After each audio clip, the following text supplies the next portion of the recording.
Pollack, the father of one of the 17 Marjory Stoneman Douglas shooting victims, has filed a wrongful death lawsuit against former Broward Sheriff Deputy Scot Peteon, gunman Nikolas Cruz, and several of Peteon, who was the Parkland school last resource officer at the time of the February 14th attack, has come under immee public criticism for failing to enter the building while the shooting was taking place. Pollack's suit, filed in Broward Circuit Court on Monday, was listed as defendants the estate of Lynda Cruz, James Snead, Kimberly Snead, Hendeon Behavioral Health, Jerome Golden Center for Behavioral Health Incorporated, and South County Mental Health Center, Incorporated.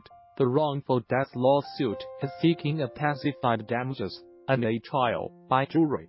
The union votes it has no confidence in Sheriff Scott Israel. "I am not interested in any money," said Pollack, whose 18-YER-OLB daughter Matt was killed. "I just want to expose what a coward Peteon was on teenage, and he could be saved everybody on the 3rd floor. I don't want him to go anywhere in the country and not have people recognize what a coward he is." Cruz is charged with 17 counts for the February 14 slaying. Timmy Elder SAP Peteon, a subtract-year law enforcement veteran, resigned from the Broward Sheriff's office on February 23 after video footage showed he never entered the building after the gunman opened fire a day. Sheriff Scott Israel called and Peteon's inaction, saying the resource officer should have went in, addressed the killer, killed the killer.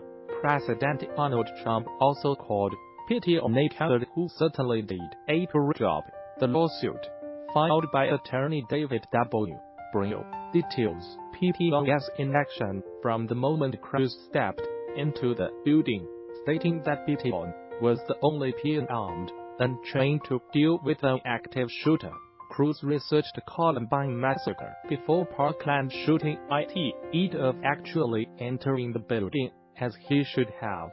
Peteon positioned himself out of harm's way, though within the hit of the Nikolas Cruz carnage. The lawsuit states it alleges that during the shooting, which took place from 2:22 p.m. until 2:27 p.m., Peteon never attempted to go in a building or never once attempting to save a life, never once attempting to fire a single bullet at Cruz.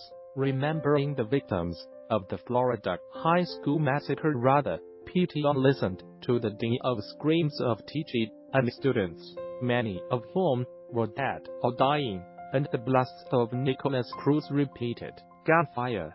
The lawsuit states of the other defendants named in the suit, Kimberly and James Snead took Cruz into their home following the death of his mother, Lynda, on November.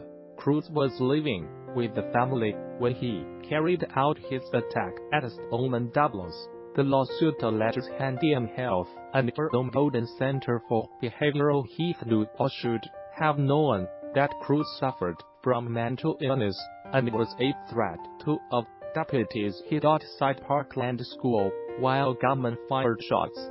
Peteon's lawyer, Joseph DeRuzio, defended his client during a February news conference. Peteon resigned as the sheriff's office looked into his race bill. Broward County Schools let there be no mistake, Mr. Peteon wishes that he could have prevented the untimely passing of the 17 victims on that day, and his heart goes out to the families of the victims in their time of need, he said at that time. However, the allegation that Mr.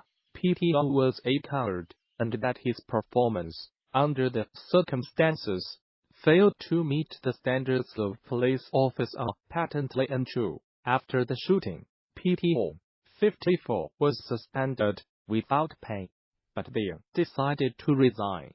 Peteon started with the Broward Sheriff has office in July 1985 and was the school resource officer at Stoneman Douglas Inc. 2009 and agait fundraisers recorded 2.4 million yuan in math. After Parkland shooting, Pollack's lawsuit is the second one filed. In the aftermath of the shooting, Stoneman Douglas student Anthony Borges, who survived 5 agait wounds during the attack, sued Cruz for assault and battery on April